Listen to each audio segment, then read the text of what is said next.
Hey guys, welcome back to PAULY'S Auto.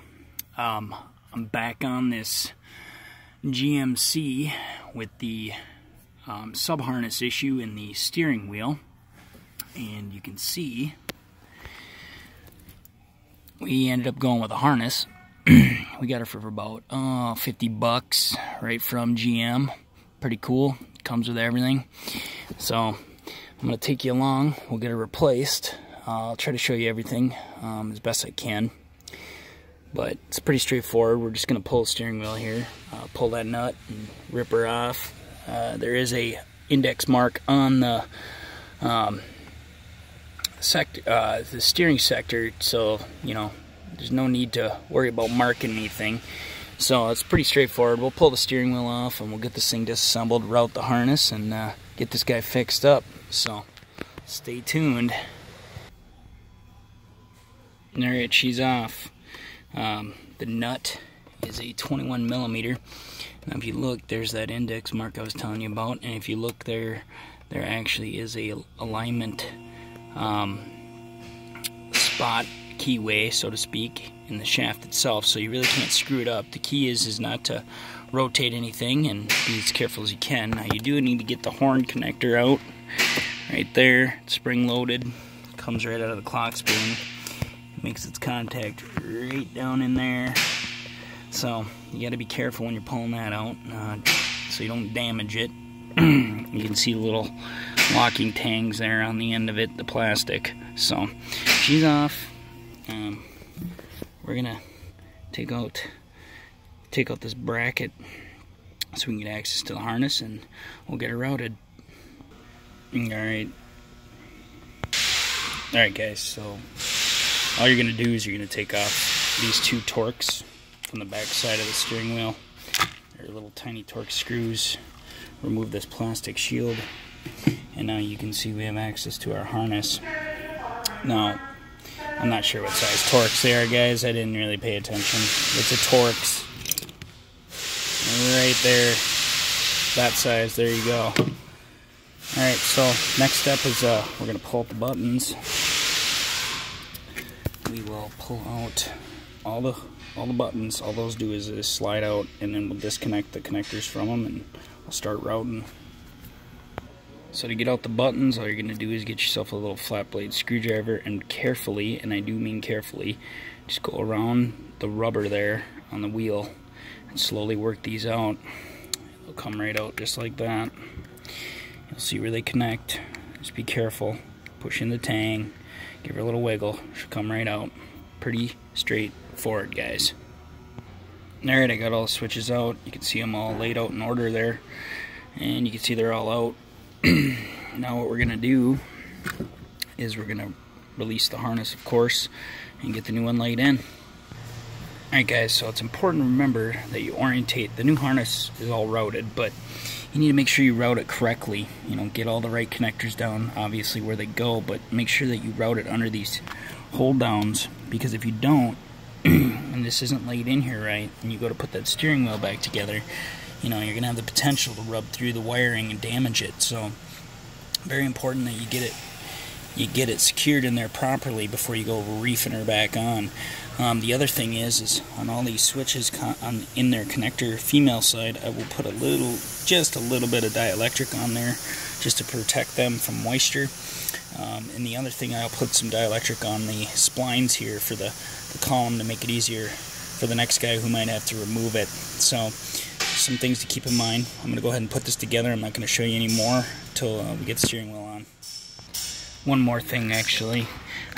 When you're clipping these back on, you don't have very much room, so you might have to release your harness from those hold downs, you know, just to get that extra room. Very, very important that you get a good contact here, guys. Very important. Alright, guys. So everything's routed, everything's back together. I put the little deal back, the little plastic cover on the back in. Now it's important when you're doing this kind of stuff, guys, that you pay attention to your wiring. Make sure it's not getting pinched. You know, obviously our ABS, our airbag wiring has to come back through there, and our clock spring wiring has to come back through there. Now I will put a very, and I do stress very, thin coat of dielectric along the surface of each of these. just to make sure that they're nice and secure and snug. Now, this horn connector, that's spring-loaded, I just wanted to point this out to you guys, and I can't take the steering wheel back one-handed, but where that goes into the clock spring, right there, okay, there's those two little tangs. Now you gotta make sure when you're putting it in there, you get it in there straight, and you rotate it until you hear those little tangs click in, you know. Make sure that happens, and then as you're pulling this on, and then you can see on the steering wheel itself, sorry about the light, but you'll see that index mark right there. Hopefully you can see that. And you'll see the arrow. You can see I'm off to the left a little bit. You want to make sure that arrow and that line up. Like I said, it's keywayed, so you can't really screw up the alignment of the steering wheel, but just stuff to keep in mind, okay guys? As you're putting electronics and stuff together, you need to make sure that you're not pinching wires, you know, you ain't got stuff chafing on stuff, you know. That's real important. This is delicate work. You gotta be, you know, if you're one of those guys that likes to break stuff with a hammer, don't get me wrong, I love to do that too. You just, you know, you gotta use kind of common sense and be a little delicate. Now I did put a little dielectric on the contacts there for the horn as well. So, a little dielectric in there. Like I said, it just makes everything easier for the next guy or yourself if you have to ever take it apart again.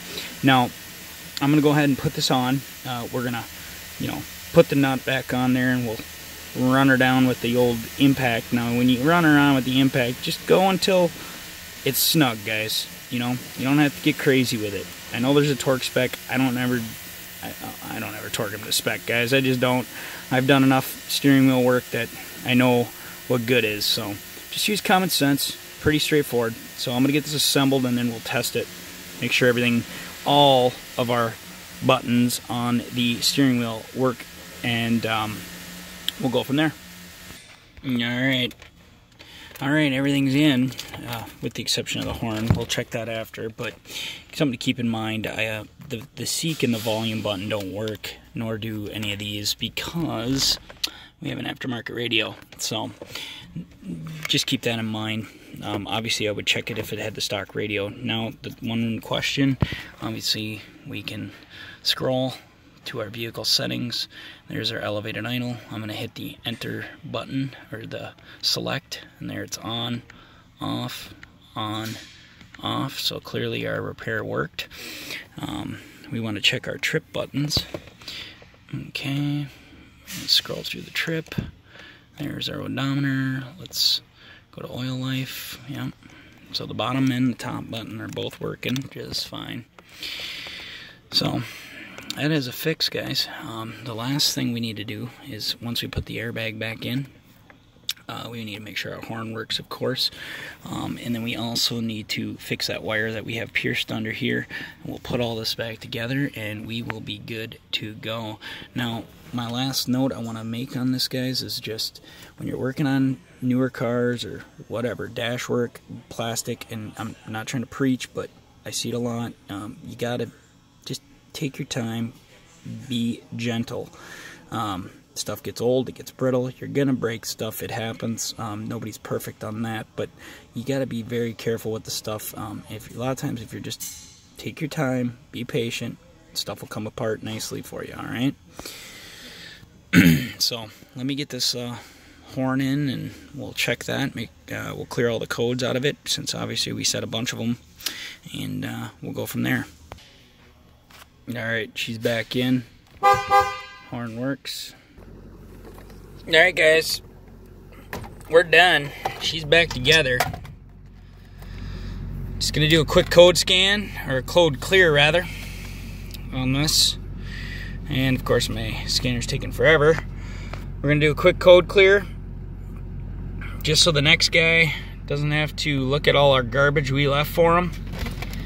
And I guess final notes are, you know, make sure you clean up the steering wheel and stuff like that for your customers, you know. Don't be leaving your greasy paw prints all over everything. So there you see the transmission codes cleared, failed. We'll go in there and we'll clean that out just to make sure.